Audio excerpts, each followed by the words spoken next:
And good morning, everybody. It is Fabulous Friday featuring Nancy Lansdown. Now, Nancy, I met you networking, and do you know what? You have such a wonderful energy about you. You are so warm and so warm-hearted, and I love what you do. You help parents find great care for their children, and that means the world to me because obviously I'm all about children. Please, Nancy, tell everybody what you do, how you got into it. Just tell us about you. Tell us. Absolutely. Thank you so much, Claudia, for having me. It's a great pleasure to be here and to be able to catch up because we haven't in a while. So I'm looking forward for us to do that too. So I have been an early childhood care teacher for 25 plus years. And my people were toddlers of all people, 1-year-olds. When I tell people that, they think I'm a little bit crazy, and maybe I have been for 25 years. But toddlers are my people. And with that, back after COVID, childcare was becoming very, very different. There were all sorts of rules happening, childcare is closing, non-availability of teachers to teach. And the whole scene was just changing very, very quickly. And I knew that through all my experience through those 25 years that I needed to be able to convey a lesson and my legacy to leave behind. So as hard as it was to do to leave those little ones behind, I did do that, and I opened my own business. So the name of my business is Insider's View Childcare Consulting, and that's exactly what we kind of do together. I give you, as a consultant, and I'll call myself an expert in this field, the opportunity for parents to see what happens on the inside of the doors where they leave their precious little children. Right. Most parents are sold a program, if you will. I call it my Vanna White moment, that the directors usually tell the parent that's interviewing to see if it's a good fit for them all the wonderful things about that childcare. And there are wonderful things, and we would be nowhere without childcare. So I want to say that up front. But there's always that but. Yeah. I've seen a lot of things in 25 years' time that should not have happened. Okay. And parents are not aware of what to look for. If you remember, Claudia, when we collaborated, and we'll talk about that in a minute, one of my famous sayings has always been, we don't know what we don't know. And parents don't know what they don't know about childcare. They're not an expert in it. And especially as a new first-time parent, you're coming in sometimes pregnant, looking for where you're going to put your child in a safe, nurturing, and educational format, and you're sold a program. And again, our directors are going to tell us all those wonderful things that program will provide for us. I'm here to kind of give you an education of what to look for. So you as a parent can be a childcare expert before you walk in the door. You know all the right questions to ask. You know what to look for in the environment, both inside and outside. You know how to talk to the teachers. Not putting directors down, but they have a tendency to be the voice for the center. And I want you to talk to the teachers because it's the teachers that are caring for your children. I want you to ask them questions, say as, how long have you been in childcare? How long have you been at this facility? What are the forms of discipline you use in your classroom? How do you have all the patience to have a classroom with 15 one-year-olds? How do you do that every day? So I want to give you a toolbox to be able to go in there ready to know exactly what to look for. And that's not going to be the one and only trip that you make there.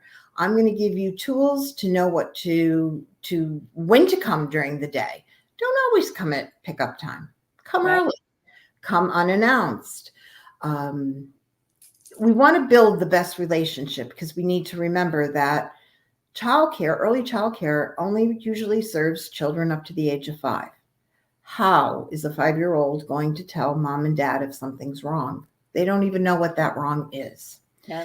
So that's what my business is all about. And I can do that with either an appointment on the phone, a Zoom call, or if you're local here to the Triangle, I can follow you right to the childcare and pretend maybe I'm Aunt Betsy that's helping you out to make your decision. So they don't need to know my experience, but I can have that second set of eyes for the parents. I love that. That is so helpful, Nancy.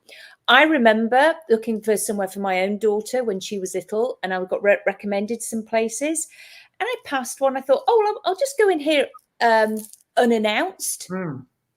It was dark. It was dingy. There was like 20 little people crying. No thanks. Bye. And you knew, right? You knew, and you didn't have someone trying to sell you almost like a car dealership of all the wonderful ways that this is going to work. And this is just a moment in time, and this isn't how it normally is. Well, how is it normally? Let's ask those questions. So again, when COVID hit, we also ran into a dead wall, if you will. Teachers leaving, childcare not getting funding, and parents working from home, thinking, oh, they can just watch their children in their home. I'm here to say, no, you can't. You can't have a full-time job, work from home, and watch your 1-year-old all at the same time. We are not superhuman people, and no one should feel bad about that, first and foremost. Second of all, it's good for them to be with other children. It's very good for them to be with other children. Their social skills, their immunity even gets boosted in those first 5 years. They might get sick a lot because we share germs too in childcare, but they will build that immunity and they will be ready for kindergarten when the time is right, if they're in a quality childcare.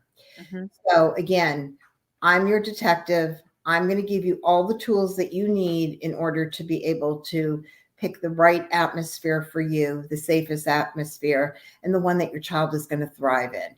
And you can feel relaxed when you leave that building. Is your middle name Drew, Nancy Drew Lansdown? No, it should be though, shouldn't it? It should be. Drew. No, I think, and it's really important because you're quite right. Some people really don't know those questions to ask. I often go when I'm going to somewhere new and they're saying, do you have any other questions? And I go, what questions? Or should I be asking? Do you have the questions that other people ask that I haven't asked? Because I know I will have missed something. Absolutely. So I love that you have got all of those questions. And it's always those little things, I've seen atmospheres where childcare will say, oh, we don't do it that way here. For instance, we don't give bottles past the age of 1. We don't, we're required by the state, which is true, to have rest time every day. But your child doesn't necessarily at 4.5 years old have to nap. They can do something quiet during quiet time on their cot. They can read a book. They can have quiet play, but they don't have to nap. So if you're at home having the goal of starting to wean your child off of nap and your child care is saying they have to sleep, guess what? We're going to open a disaster at 9 o'clock at night because your child might not be tired enough to go to sleep at night. So it all works together, and we want to be able to communicate with those teachers as we're communicating right here, me and you. And that's the key, and that's not always what is provided. So I'm going to give you all the things that the state requires, because we'll hear terms like a 5-star childcare, and we'll just assume that must be the best of the best. Yeah. Not necessarily. I'm going to give you the tools to go to the state and find out how many reports and violations they have against them. I'm going to give you all of that, so that, again, nothing is perfect in life, but we're going to try to create the most perfect scenario for your child, especially when they're unable to communicate yet. I'm all about children and their safety and their growth. And yes. Yeah, building those strong foundations. Absolutely. And Nancy, you've got some books. Because I know you've been very busy. But before I get to my books, I'd like to just say So people ask me, where's my passion and where does this come from? And I just want to tell you that my passion comes because I didn't have a lot of those things when I was a child myself. So it was later in life. And to be perfectly vulnerable with the audience, if it weren't for Claudia, I might not be doing some of the work that I'm currently doing, because I saw Claudia on a personal level and I was able to quickly, very quickly, 3 sessions quickly, heal a lot of the things that happened to me as a child. So now my passion has even grown bigger. So I just want to thank you again for that, because you're helping children be safe as well in the childcare setting, Claudia, for what you've done with me. So appreciate it. And yes, I do have books. So life never goes as planned, as we know. And I sort of got this calling the Christmas before last. And of all things, when I got my calling, it was because I was writing out my Christmas cards. And I pulled out my old beaten up address book from my cabinet, and I started writing out my Christmas cards. And I was really sad. I was really sad because what I had noticed in the address book was the majority of people in this were crossed out in my address book, and they were crossed out because they were now deceased. And it became almost a painful thing for me, and I needed to do something with that. So I wrote about it. And then once I wrote about that, I wrote some more, and I wrote some more, and I wrote some more. And that's kind of how I developed to being a self-published author. And I have 4 books out. My adult book, as I like to refer to it, is called Paper Cuts. And the first chapter is about my address book. And then I continued through the path through this book of talking about all forms of paper and how they affected my life. So things like, let's think, my baby book that was never completed. That was kind of like a little thorn for me because it was blank. And then I went on to be a parent myself. And guess what? I didn't complete my son's baby book either, because we're busy parenting. We're busy parenting and doing the thing. Another chapter is thank you notes. I think our society is just quickly falling away from that tradition because everything is instant. We live in a digital world. I want to bring some of those old customs back. Let's find a happy card in our mailbox, whether it be a thank you note or a just thinking of you card or a Christmas card. So those are the kind of things that the book talks about. It's a book about me. It's a book about my own healing and my own life. So everything in the book is true, except I had to go forward in one little spot. So there's like 1% that's a little bit made up, but that's a hope for the future. So I'll keep it at that. But 99% is my life story and how I got from point A to point B. And I did it all through paper for the book. So each chapter, you're going to find that paper, from newspapers to birth certificates to marriage certificates. And it's going to follow the pattern of my life. But I think we're all going to be able to relate to the stories of it. So when people ask me about my audience for my book, I'm going to say it's probably 45 and up, but I would love to get it into younger hands, because I would really, really like for people to know that those simple things like a thank you card mean the world. They do. Yeah. The form of handwriting we have of our loved ones. So yes, very important. I know. I'm really pleased to say actually my daughter still writes her thank you letters. Absolutely. That makes my heart so happy. Yeah. So in conjunction with that, I wrote 3 children's books, and we'll just go through those really quick. The first book I put out was called The 3 Little Birds. And I wrote that in memory of the 3 babies that I lost. So it's a book about grief, but it's a book about hope. The second book I wrote was The Moon Peaked Down, and it's about my son and our dog and the moon. And it takes it from the perspective of the moon, which is an interesting, fun little story. And as you can see, it's all colorful, and kids just love storybooks. So I don't think we can get away from it. And last but not least, it's this one, Kindness Shared on Paper. It's sort of the child version of my big adult book of Paper Cuts. I wanted children to realize that they can make someone happy by sharing something that they can send in the mail.